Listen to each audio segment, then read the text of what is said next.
C'est l'heure de notre rendez-vous hebdomadaire entre Frédéric Bérard et Gilles Proulx. Bonsoir à vous deux. Bonsoir. Bonsoir. Difficile de ne pas parler de cette victoire de la CAQ aux dépens du PQ, faut-il le dire, dans Marie-Victorin hier. Le PQ qui pensait peut-être mieux faire que ça, garder le comté. Ça n'a pas été le cas. Gilles, première réaction?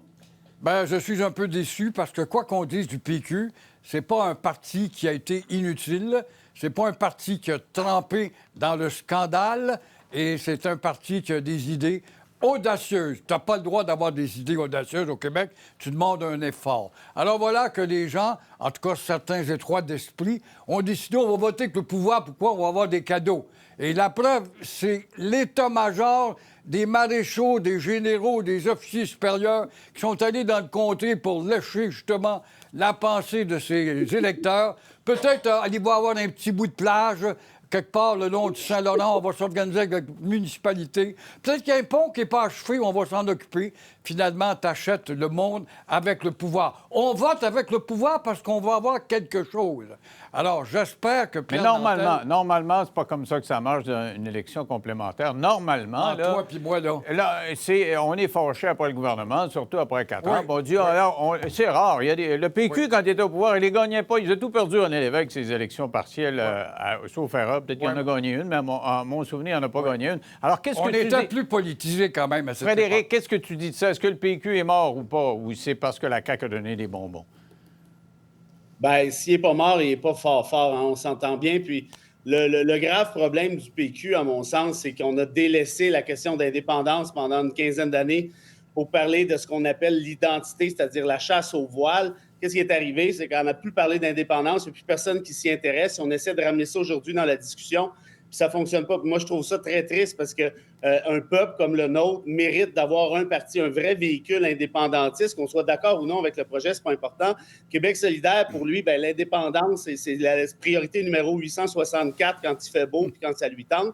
Pour le reste, je pense que la faiblesse du PQ, au-delà de ce que je viens de dire, c'est nécessairement le chef Saint-Pierre Plamondon, qui est absolument inconnu du grand public et qui a louvoyé pas mal longtemps. Hein. Il flirtait avec les libéraux fédéraux solides et il a même écrit un livre orphelin politique où il écrit noir sur blanc pendant plusieurs pages que l'indépendance du Québec, c'est un projet désuet, c'est vieux, c'est fini, il faut tourner la page, il faut passer à autre chose. C'est sûr que ça n'inspire pas fort la population de le suivre à ce niveau-là. Alors, Gilles, qui est un des vieux souverainistes du Québec, là, qui a jappé fort à la radio là-dessus, t'as un deuil à faire? C'est fini, ça, l'indépendance? Non. Écoute, il est à 4 points derrière Nandel. Il est enraciné dans le comté. Ah oui, mais ça fait longtemps qu'il était là, le PQ. Là, oui, mais quand même. Écoute, tu es à 6 mois de l'élection. Complémentaire ne se compare pas avec une générale. Ne l'oublions pas. Il y a eu des promesses de cadeaux. Il y a une dame bien sympathique. Vois-tu la culpabilisation des Québécois, tellement cave, étroit d'esprit? Oui, on va voter pour une personne de couleur parce qu'on nous a accusés. Alors qu'elle, elle a accusé le gouvernement Legault. Legault l'accueille à bras ouverts pour dire, oui, mais vous dirigez un gouvernement qui pratique un racisme systémique. Pas grave, on passe par-dessus. Rentre, on est une coalition. Alors, j'espère. Et peut-être que ces gens-là ont dit, hey, c'est une infirmière. L'infirmière est tellement populaire. On va voter avec elle. On va peut-être avoir plus de pilules dans le comté si on en a besoin. Finalement, il y a quelque chose de dément et tout croche là-dedans qui fait que c'est pas fini. La générale ne se compare pas avec une complémentaire. Mais quand même, il faut spécifier qu'elle n'a pas dit que le gouvernement pratiquait du racisme systémique. Elle a dit qu'il fallait défendre le concept de racisme systémique. Mais là, elle recule un peu parce qu'elle est dans la CAQ. Alors, elle dit, on ne se battra pas pour trouver un nom, une dénomination, plutôt essayons de faire avancer l'inclusion. Alors, mais qu'est-ce que tu dis de ça, toi, Frédéric? Est-ce que c'est coulé dans le béton, là? Parce que Gilles, il dit, c'est comme une petite parenthèse, ça ne sert à rien. Parce que les conservateurs n'ont pas été très forts. Anne Casabonne a quand même été meilleure que ce que les conservateurs auraient eu comme résultat il y a 3 ans. Mais est-ce qu'il y a de quoi penser qu'ils puissent faire leur marque à des élections générales? Non, là-dessus, je ne suis pas d'accord avec Gilles. Hein, parce que c'est vrai qu'il y a 5 seulement d'écart, ça, il a raison. Et c'est vrai que quand on y pense, c'est quand même très, très, très serré. Mais reste que Marie-Victorin appartient au PQ depuis une quarantaine d'années, à l'heure où on se parle. Ça a toujours été un des châteaux forts. Et quand tu fais le tour de la carte électorale québécoise, le PQ n'est même plus proche d'être en banlieue montréalaise. Il y a un comté à Joliette, puis le reste, c'est dans le coin de Matane, Gaspésie, et ainsi de suite. Et regarde les sondages. Saint-Pierre Plamondon a de la misère à aller chercher 7 en fait, lui-même, il serait le meilleur premier ministrable. 3 des Québécois lui accordent Il y a plein de gens qui le connaissent pas. titre-là. Pardon? Ils font juste pas le connaître. Il y a plein de gens qui le connaissent pas. Oui, bien, il y en a qui le connaissent puis qui ne l'aiment pas non plus. Ouais. Puis pour le reste, le parti est à peu près à 7-10 puis c'est sûr que le parti du M, actuellement, c'est un peu le joker, hein? Parce que s'il va chercher un 5, 10, 12, 13, 14 ici et là, bien, c'est certain que c'est du vote de contestation en rapport à la CAQ qui aurait pu aller au PQ. Donc, c'est certain que ça fait mal au Parti québécois. Ça prouve une chose, Denis, c'est qu'on cherche du neuf. Oh, c'est du nouveau, on va essayer ça. Alors, Duhem, c'est l'exemple, justement, quand tu penses qu'il a dépassé le Parti libéral. Le Parti libéral, qui a déjà été un grand parti, qui ne l'est plus parce qu'il est noyauté par une bande de trouillards qui n'ont pas des idées audacieuses, qui ne veulent pas inviter les Anglais tête carrée, qui ne veulent pas évoluer, à leur dire « become the Québécois ». Non, alors on ne touche pas à ça. On reste confiné dans son petit rang.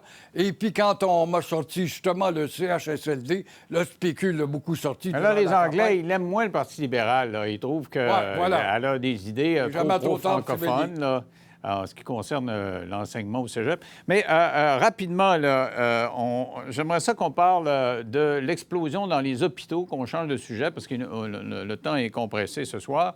Vous avez vu au Québec 145 cas de plus d'hospitalisation. Les hospitalisations de plus aujourd'hui, plus 35 décès. On est dans les chiffres au moment où on a instauré le couvre-feu. Alors, c'est sûr, il est hors de question qu'on revienne à ça, surtout qu'Omicron, on se rend compte, est moins sévère. Mais en bout de course, il y a quand même autant de monde dans les hôpitaux qu'il y en avait avec Delta. Et en Ontario, ça augmente aussi. Eux, ils ont eu 276 hospitalisations de plus hier. Là-bas, le masque n'est plus obligatoire, mais les autorités sanitaires disent « Vous devriez le porter parce que là, on est sur le bord de perdre le contrôle. On ne le rend pas obligatoire, vous devriez le porter. » Qu'est-ce que ça vous inspire? Toi, Frédéric, qui a été un défenseur de le maintien à long terme du masque, qu'est-ce que ça te dit, ça? Bien, tu le vois, là, tu viens de le dire, en Ontario, ils l'ont enlevé puis ça repart en fou. Là, au moins, mais ici, on l'a puis ça part en fou aussi. Oui, bien, mais ça, c'est le même principe que, je veux dire, c'est la même discussion qu'on a depuis 2 ans. Enlevons-le, puis on va voir que ça va augmenter encore davantage. Hein, c'est toujours la même affaire.